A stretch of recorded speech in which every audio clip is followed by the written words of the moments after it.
Welcome to Saravanas kitchen. இன்றைக்கி நம்ம instant மாவு வச்சு திணை புட்டு எப்படி ரெடி பண்ணுறதுன்னு பார்க்கலாம். இதுக்கு நான் 1 கப்பு போல் திணை மாவு எடுத்திருக்கேன். இதில் கொஞ்சமாக உப்பு போட்டுக்கலாம். ஃபர்ஸ்ட் அது கையிலேயே நல்லா ஈவனாக மிக்ஸ் பண்ணிக்கணும். இதுக்கிடையில் நான் கொஞ்சமாக தண்ணி அடுப்பில் வச்சுருக்கேன். லைட்டாக சூடாகட்டும்.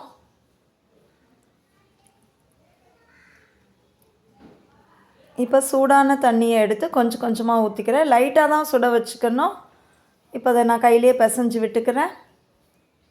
தண்ணி விட்டோன்னே இந்த மாதிரி கெட்டி கெட்டியாக ஆகும். அது ஒன்றும் பிரச்சனை இல்லை. இந்த மாதிரி பிசைஞ்சிக்கிட்டே இருந்தோம்னா ஈவனாக மாவு நல்லா வந்துடும். இப்போ இன்னும் பத்தல, இன்னும் கொஞ்சம் தண்ணி ஊற்றிக்கலாம். இப்போ பாருங்கள், நான் பிணைஞ்சிட்டேன். இதில் பாருங்கள் எப்படி இருக்குன்னு. சின்ன சின்ன உருண்டை இருக்குது பாருங்கள். இது இருக்கக்கூடாது. இருந்துச்சுன்னா நம்ம புட்டு கடைசியில் ரெடி பண்ணி சாப்பிடும்போது திரளாக இருக்கும், சாப்பிட முடியாது. ஸோ இப்போ நான் இது பதமாக நம்ம பிணைஞ்சிட்டோமான்னு பார்த்துக்கலாம். கையில் பிணைஞ்சு பார்த்துடலாம். கொலக்கட்டை மாதிரி பிடிக்க வரணும், உதுத்தி விட்டால் உதிரணும். இதுதான் புட்டுக்கான பதம். இப்போ இந்த குட்டி குட்டி லம்ஸ் இருந்ததில்ல, அது இல்லாமல் இருக்கணுங்கிறதுக்காக நான் மிக்ஸி ஜாரில் இப்போ அந்த மாவு எடுத்து போட்டுக்கிறேன்.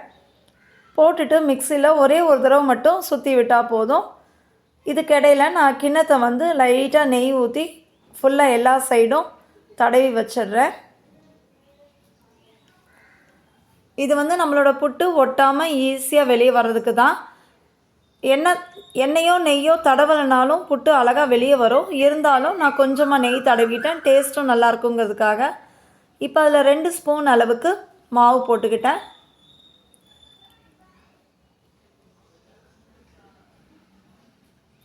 மிக்சியில் எதுக்கு மாவு அடிக்கிறோன்னா இந்த மாதிரி நல்ல பவுட்ரு மாதிரி வர்றதுக்கு, இல்லாட்டி திரளாக இருக்கும். அது இல்லாமல் இருக்கணுங்கிறதுக்காக மிக்சியில் ஒரு தடவை போட்டு எடுத்திருக்கேன்.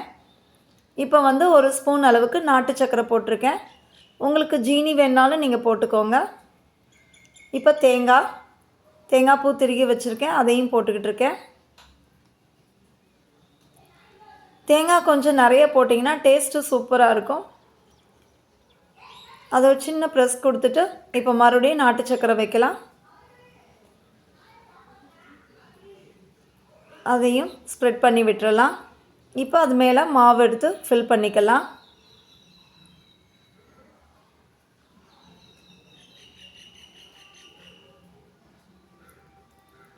மாவு எந்தளவுக்கு வேணுமோ அந்தளவுக்கு வச்சுட்டு லைட்டாக ப்ரெஸ் கொடுங்க, அவ்வளோதான்.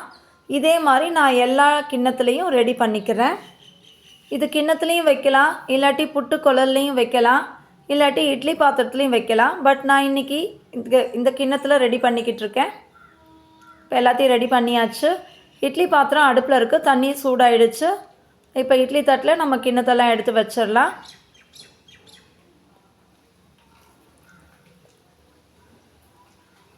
இப்போ தண்ணி நல்லா சூடாயிடுச்சான்னு பார்த்துடலாம். தண்ணி சூடாயிடுச்சு. இப்போ நம்ம இட்லி தட்டை தூக்கி உள்ளே வச்சிடலாம்.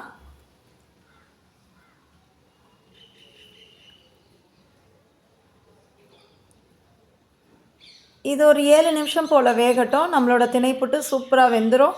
பாருங்கள், 7 நிமிஷம் கழித்து நான் திறந்தேன், நல்லா வெந்துடுச்சு. இதை ஒரு பிளேட்டில் எடுத்து வச்சிடலாம்.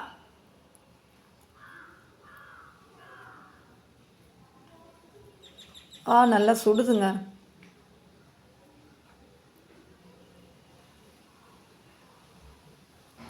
இதை அப்படியே ஒரு பிளேட்டு போட்டு மூடி தலைகீழாக கவுத்தி வச்சிடலாம்.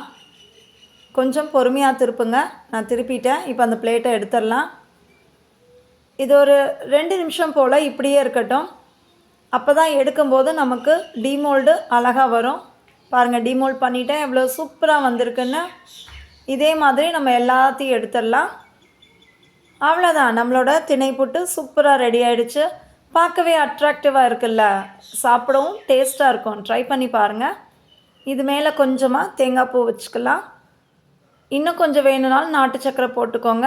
எனக்கு ஸ்வீட் ரொம்ப அதிகமாக இருந்தால் பிடிக்காது. ஸோ அந்த ஸ்வீட்டோடு நான் ஸ்டாப் பண்ணிட்டேன். உங்களுக்கு வேணும்னா இன்னும் கொஞ்சம் ஆட் பண்ணிக்கோங்க. மேலே கூட கொஞ்சம் நாட்டு சக்கரை வச்சுக்கலாம்.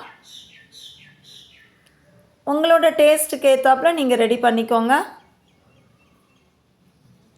அவ்வளோதான், நம்மளோட சூப்பரான இன்ஸ்டன்ட் மாவு திணைப்புட்டு ரெடி ஆகிடுச்சு.